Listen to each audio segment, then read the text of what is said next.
Hello my dear friends. तो आइए आज के इस वीडियो में जो है इंडियन मर्चेंट नेवी का एक यहाँ पर वैकेंसी आया हुआ है। तो इसके बारे में हम लोग डिटेल्स जानकारी प्राप्त करते हैं कि इसका फॉर्म जो है ये कब से कब तक भराएगा। दूसरा चीज ये भी जानेंगे कि ये जो वैकेंसी जो देख रहे हो ये आपका कौन कौन से पोस्ट के लिए वैकेंसी आया हुआ है और इसमें क्या क्वालिफिकेशन रहने वाला है और इसकी वेतन क्या है, इसको किस तरह से अप्लाई किया जाएगा, सारी जानकारी हम लोग इस वीडियो के तहत प्राप्त करेंगे। तो चलिए आप लोग वीडियो में लास्ट तक बने रहिएगा। देखिए सबसे पहले हम लोग यहाँ पर देखेंगे ये जो वैकेंसी जो देख रहे हो ये आपका इंडियन मर्चेंट नेवी है। क्या है? Indian merchant navy. दूसरा आप लोग एक चीज और जानते होंगे कि एक होता है इंडियन नेवी। क्या होता है? इंडियन, ये देखो इंडियन नेवी।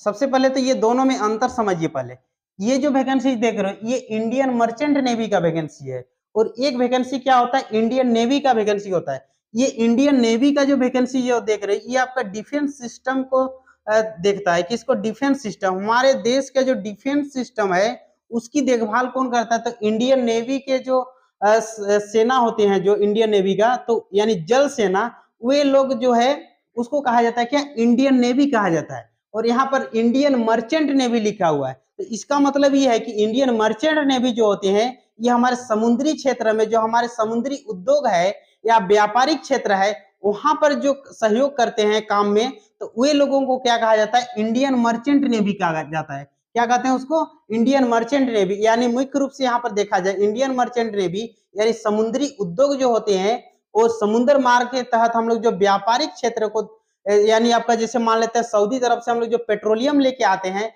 या जितने भी समुद्री मार्ग से हम लोग व्यापारिक आवागमन करते हैं तो वहां पर जो हमारे हेल्प करने का जो काम करते हैं वे लोग कौन करते हैं? तो इंडियन मर्चेंट नेवी के लोग काम करते हैं। और हमारे डिफेंस सिस्टम जैसे परमाणु पनडुब्बी यानी डिफेंस सिस्टम को जो हमारे देखभाल करते हैं वे लोग कौन? तो इंडियन नेवी के लोग करते हैं। समझ में आ रहा है? तो इंडियन नेवी और मर्चेंट नेवी आप लोग को जहां तक हमको लग रहा है समझ में आ गया होगा। अब देखिए ये जो वैकेंसी जो देख रहे हो ये किसका है? तो इंडियन मर्चेंट नेवी का वैकेंसी है। तो चलिए हम लोग इसके बारे में देखते हैं। यहाँ पर ये वैकेंसी जो है ये कब से भराना ये शुरू हुआ है? तो देखिए ये 11 मार्च 2024 से ये जो फॉर्म देख रहे हो ये आपका फिल होना शुरू हो चुका है।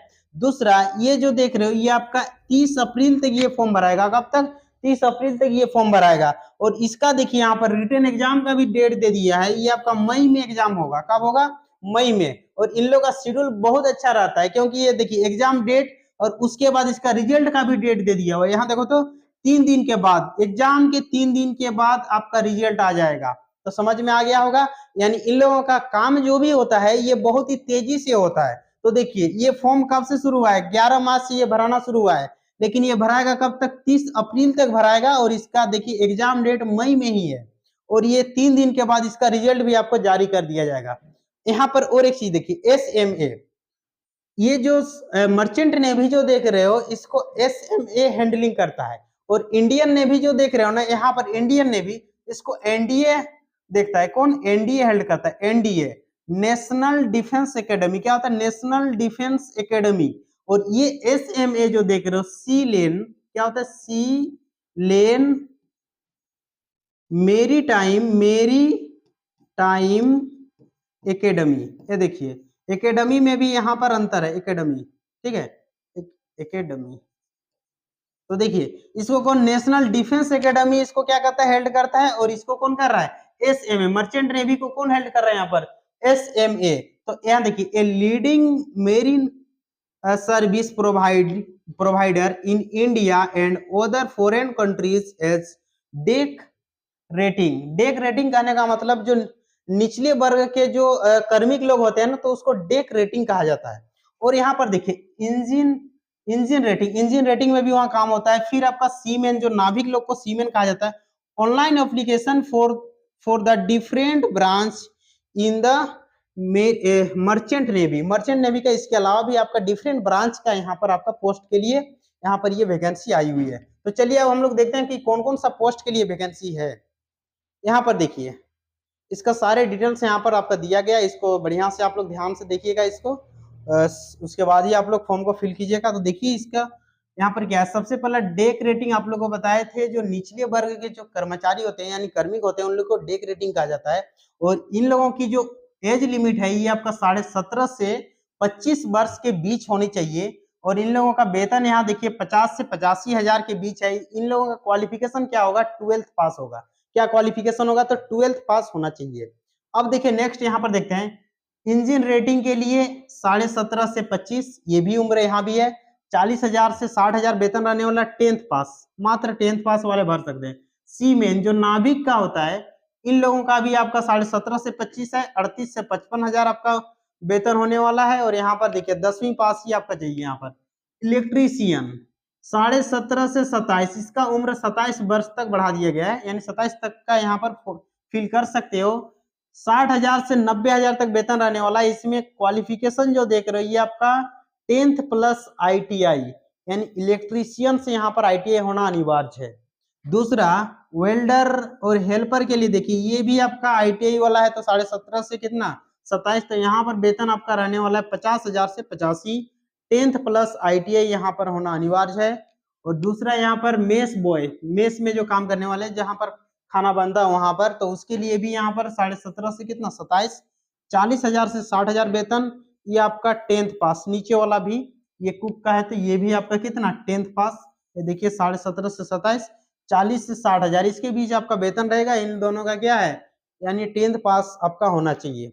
अब यहाँ पर और कुछ इंपॉर्टेंट चीजों को यहाँ पर देखिए, only mail may be apply, fresher can also apply. तो यहाँ पर एक चीज बोला है, इसमें ओनली मेल कैंडिडेट ही इस फॉर्म को अप्लाई कर सकते हैं, फीमेल इस फॉर्म को अप्लाई नहीं कर सकते हैं। दूसरा चीज, इसमें फ्रेशर जो कैंडिडेट है वे लोग भी अप्लाई कर सकते हैं। जैसे देखिए 12th class result awaited candidate में अल्सो अप्लाई, जो 12th क्लास के रिजल्ट का वेट कर रहे हैं वे लोग भी इस फॉर्म को अप्लाई कर सकते हैं।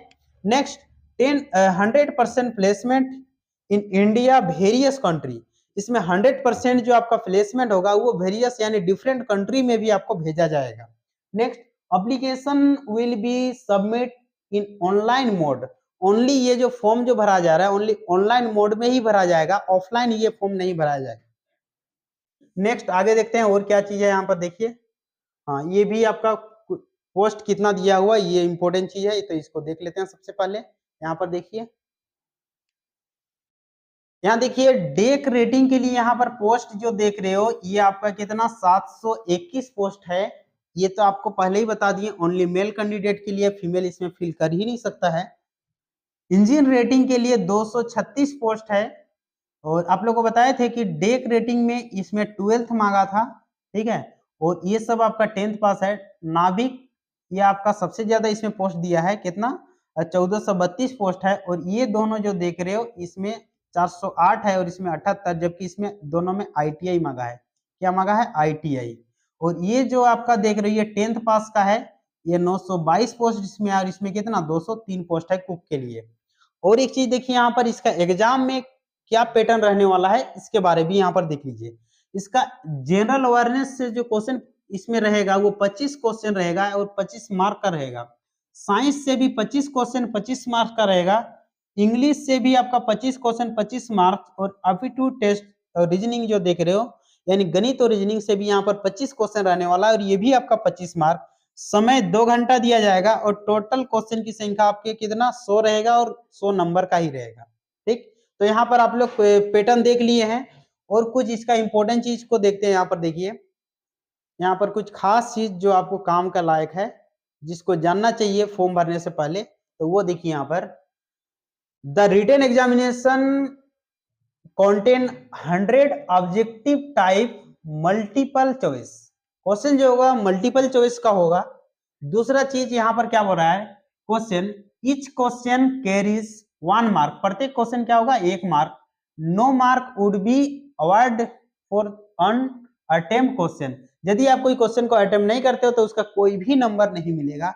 तीसरी चीज इसमें क्या है, the level of examination be up to 10th और 12th, ये जो 10th और 12th स्टैंडर्ड का इसमें आपका क्वेश्चन पूछा जाएगा। नेक्स्ट और कुछ इंपॉर्टेंट चीज देखिए यहाँ पर, ये जो एग्जामिनेशन होगा ये इंग्लिश और हिंदी में ही होगा, ये 2 लैंग्वेज में आपको यहाँ पर क्वेश्चन मिलेगा। तीसरा चीज यहाँ सबसे इंपॉर्टेंट चीज ये है कि there will be no negative mark, यानी इसमें कोई भी नेगेटिव मार्क नहीं है। इसका मतलब आपका ये है कि आप 100 में 100 इसमें आप टिक लगा के आना है, यानी नेगेटिव मार्क नहीं रहेगा तो 100 में 100 आपको बना के आना है, चाहे गलत हो चाहे सही हो, क्योंकि नेगेटिव मार्क तो है नहीं मेरे, ठीक है, इसीलिए। नेक्स्ट और एक चीज देखिए यहाँ पर, और कुछ है इंपॉर्टेंट तो, while filling the online application form, the application should carefully decide about his choice of examination center। देखिए इसको क्या, ये आपको बोल रहा है कि केयरफुली यहाँ पर आपको फिल करना है एग्जामिनेशन सेंटर। तो चलिए हम लोग एग्जामिनेशन सेंटर क्यों जाते हैं, मेन हम लोग को देखना था उधर, तो आप लोग देख लिए हैं। नेक्स्ट आइए, यहाँ देखिए ये आपका डिफरेंट क्षेत्र का यहाँ पर एग्जामिनेशन सेंटर आपको दिखा रहा है। यहाँ देखिए तो झारखंड से हो तो देखिए झारखंड, उड़ीसा, वेस्ट बंगाल और महाराष्ट्र, इसमें रांची सेंटर है और लखनऊ। दूसरा यहाँ बिहार, उत्तर प्रदेश और यहाँ पर आपका मध्य प्रदेश, तो लखनऊ और गोरखपुर यहाँ पर आपका सेंटर दिया है। फिर असम, मणिपुर, इम्फाल, अरुणाचल प्रदेश, मेघालय, तो यहाँ के लिए गुवाहाटी और लखनऊ। उसके बाद मैक्सिमम आपका यहाँ पर लखनऊ आपका सेंटर देखने को मिला है, ठीक है। नेक्स्ट और देखते हैं कुछ। यहाँ देखिए ये जो आप फॉर्म जो अप्लाई करोगे ये कैसे करोगे, तो इसको देखिए, इसके लिए यहाँ पर ऑनलाइन यहाँ पर क्या दिया हुआ, वेबसाइट दिया हुआ है। इस वेबसाइट में आपको लॉगिन करके इस फॉर्म को अप्लाई करना है। तो आप लोग को समझ में आ गया होगा कि इसमें किस किस तरह का यहाँ पर जो है आपका फॉर्म को क्या क्या पोस्ट है और इस फॉर्म को कैसे हम लोग को अप्लाई करना है। तो चलिए हम लोग फिर से नेक्स्ट वीडियो में मिलते हैं, तब तक के लिए थैंक्स।